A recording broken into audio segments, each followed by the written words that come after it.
ಇನ್ನು ಲೋಕಸಭಾ ಚುನಾವಣೆಯಲ್ಲಿ ದಿಗ್ವಿಜಯ ಸಾಧಿಸಬೇಕು ಅಂತ ಪಣ ತೊಟ್ಟಿರುವ ಕಾಂಗ್ರೆಸ್ ನಾಯಕರು ಗೆಲ್ಲೋ ಅಭ್ಯರ್ಥಿಗಳ ಕಣಕ್ಕಿಳಿಸೋದಕ್ಕೆ ಇನ್ನಿಲ್ಲದ ಪ್ರಯತ್ನ ಮಾಡ್ತಿದ್ದಾರೆ. ಬಿಜೆಪಿಗೆ ಆಲ್ರೆಡಿ ಅಭ್ಯರ್ಥಿಗಳನ್ನ ಘೋಷಿಸಿರುವ ಕಾರಣದಿಂದಾಗಿ ಅವರ ವಿರುದ್ಧ ಯಾವ ಅಭ್ಯರ್ಥಿಗಳನ್ನ ಕಣಕ್ಕಿಳಿಸಬೇಕು ಅನ್ನುವಂತ ಪ್ರತಿಯೊಂದು ಆಯಾಮದಲ್ಲೂ ಕೂಡ ಲೆಕ್ಕಾಚಾರ ಹಾಕ್ತಾ ಇದ್ದಾರೆ.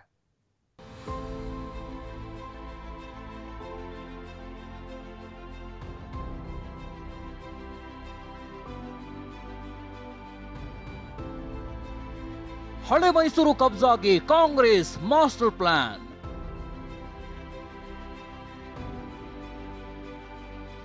ಯದುವೀರ್ಗೆ ಟಿಕೆಟ್ ನೀಡಿದ ಬೆನ್ನಲ್ಲೇ ಸಿಎಂ ಆಕ್ಟಿವ್.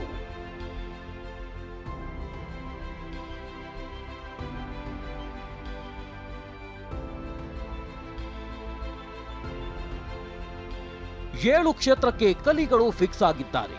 21 ಕ್ಷೇತ್ರಗಳಿಗೆ ಗೆಲ್ಲೋ ಹುರಿಯಾಳುಗಳಿಗಾಗಿ ಕಾಂಗ್ರೆಸ್ ಹುಡುಕಾಟ ನಡೆಸುತ್ತಿದೆ.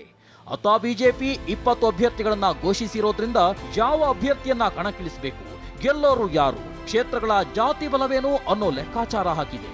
ಈ ಪೈಕಿ ಕಾಂಗ್ರೆಸ್ ಕಣ್ಣಿಗೆ ಬಿದ್ದಿರೋ ಮೊದಲ ಕ್ಷೇತ್ರವೇ ಮೈಸೂರು.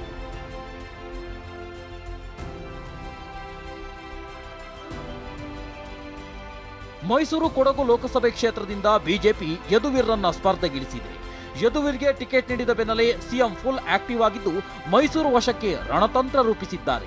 ಇವತ್ತು ಮೈಸೂರಿನಲ್ಲೇ ವಾಸ್ತವ್ಯ ಹೂಡಿರೋ ಸಿಎಂ ಅಭ್ಯರ್ಥಿ ಆಯ್ಕೆ ಸಂಬಂಧ ಸ್ಥಳೀಯ ಮುಖಂಡರ ಜೊತೆ ಚರ್ಚೆ ನಡೆಸಿದ್ದಾರೆ.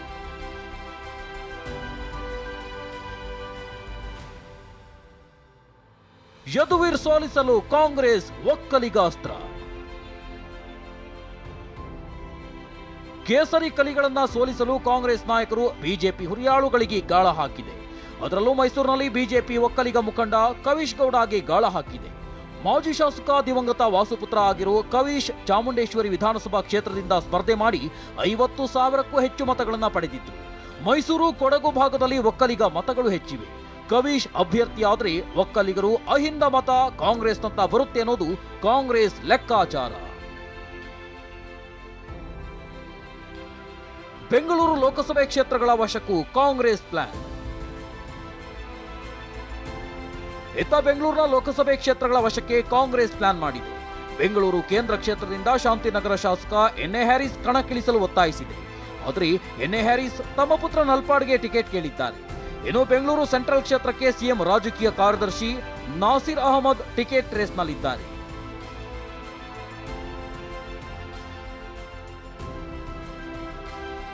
ಒಕ್ಕಲಿಗ ಮತ ಪ್ರಾಬಲ್ಯ ಇರೋ ಬೆಂಗಳೂರು ಉತ್ತರದಲ್ಲಿ ಶೋಭಾ ಕರಂದ್ಲಾಜೆ ವಿರುದ್ಧ ಪ್ರಿಯಾಕೃಷ್ಣ ಕಣಕ್ಕಿಳಿಸಲು ಕೈಪಡೆ ತಂತ್ರ ರೂಪಿಸಿದೆ. ಖಾಸಗಿ ಹೋಟೆಲ್ನಲ್ಲಿ ಪ್ರಿಯಾಕೃಷ್ಣ ಜೊತೆ ಸುರ್ಜೇವಾಲಾ ಹಾಗೂ ಡಿಸಿಎಂ ಡಿಕೆ ಸುದೀರ್ಘ ಮಾತುಕತೆ ನಡೆಸಿದ್ದಾರೆ. ಇನ್ನು ಬೆಂಗಳೂರು ದಕ್ಷಿಣ ಕ್ಷೇತ್ರದಿಂದ ಸೌಮ್ಯಾರೆಡ್ಡಿ ಸ್ಪರ್ಧಿಸುವ ಸಾಧ್ಯತೆ ಇದೆ. ಕಾಂಗ್ರೆಸ್ ನಾಯಕರು ರಾಮಲಿಂಗಾರೆಡ್ಡಿ ಕರೆಸಿ ಮಾತುಕತೆ ನಡೆಸಿದ ಬಳಿಕ ಪುತ್ರಿ ಸೌಮ್ಯಾರೆಡ್ಡಿ ಕಣಕ್ಕಿಳಿಸುವುದಕ್ಕೆ ರಾಮಲಿಂಗಾರೆಡ್ಡಿ ಒಲವು ತೋರಿಸಿದ್ದಾರೆ. Bureau report, TV9.